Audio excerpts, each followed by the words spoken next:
Good morning. I'm working on going towards front and back strapping setup instead of the binding each wheel. Simply because if you bind the wheels to hold the mower on, that means you automatically have to go to the other side of the machine. And then when you're trying to do 20 plus yards a day solo, you don't really need to do that. So this machine went clutchless. So there's a lot more real estate under there, and there's actually a factory tab that I'm putting a chain binder to.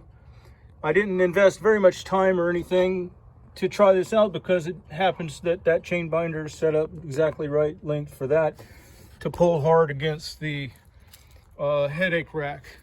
And then on front, I want to stay in the same plane so that it's not pulling it at an angle and doesn't want to try to twist. So there I had to weld on this hook, which I can cut right off and make it look like it never happened if I need to. And then I'm just going straight to an existing hole in the bumper. And if it works like I think it will, and as I've been driving around testing it, it does work better. Because when you're binding just the rear wheels, you're putting all that torque up at the front of that vehicle, and you have all of this out here at a long position, trying to sway on the turns. Okay. Now, it does tend to move around a little bit more because of the tires being at 3 psi, but I'm not going to give that up. You know what I mean? I'd rather have it sliding back and forth a little bit on that wooden headache rack than to run it so hard that my back is blowed out and I can't cover the amount of lawns I want.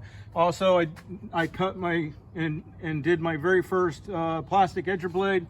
It's a little wider than steel. It's made of polycarbonate they use on the bottom of airboats, and I'm trying that out. I had to go get some other oil. Then on the John Deere stander, a couple things came up,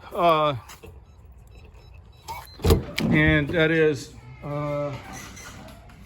the rake heads came in, but they were narrower than advertised, so I got to get a third. And then I got to try to figure out the strategy on where to place it, because they do work really good at catching first pass,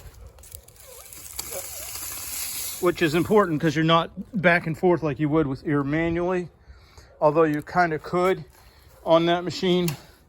But the angle and the distance down, which dictates how much material you can catch before it's loaded, which could be a problem on a lot of stuff.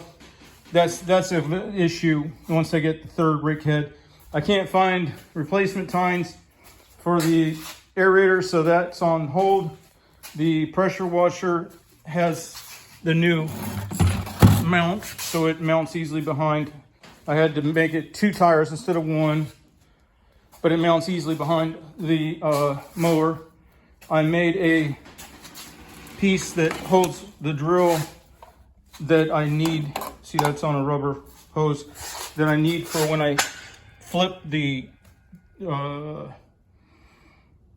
ripper bar and mount it. And this here is just like, you know, welded to a bolt that's bolted to the thing. Nothing else happened on this. Still running the lithium battery, the snapper tank. Got my thing there. Oh, I did put just in case, I did put a fuel valve there and new filter and everything. Still no movement on the front end loader, the FEL, because one of the big things there is going to be building custom framework on the head of one of these pumps that hold and support a small hydraulic pump, and then coupling to that small shaft. Well, as well as all the geometry of actually building, you know, a front end loader, which is, from what I can tell, I don't think it'll be easy, to be honest. And then of course I got my concrete mixer set up to go right on behind the John Deere standard, and then the little trailer, all configured and working nicely. And then the thing is, I had to move the 16-foot landscape trailer up the hill, which You know, I did a video going down the hill. It did fine. Sure is a big help, that machine, for if I used it for nothing else but organizing the equipment, the trailers and stuff here in the yard. It would be worth what I had into it. I'm just getting ready to change the oil. I picked up that HD, or that 30 weight, straight weight, and I got to go find me the Wix filter. I can't remember where my numbers are written down, but the Briggs are all the same pretty much. So I got to find it, and I don't want that short Wix. No, I don't want that one. I want this one. But I don't know if there's numbers still on it. So I'll dig into that, and I'll get my oil changed on the John Deere before I go out hunt and work for it.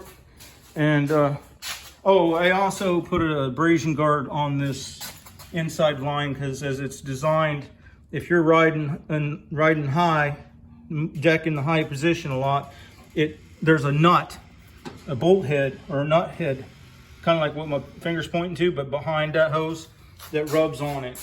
And I don't know if those are replacement lines or something's been done, but it was nearly abraded through, so I had to fix that. And that's about it. All right, hopefully everybody's ready to have a good year, and I'll catch you later. Have a good one.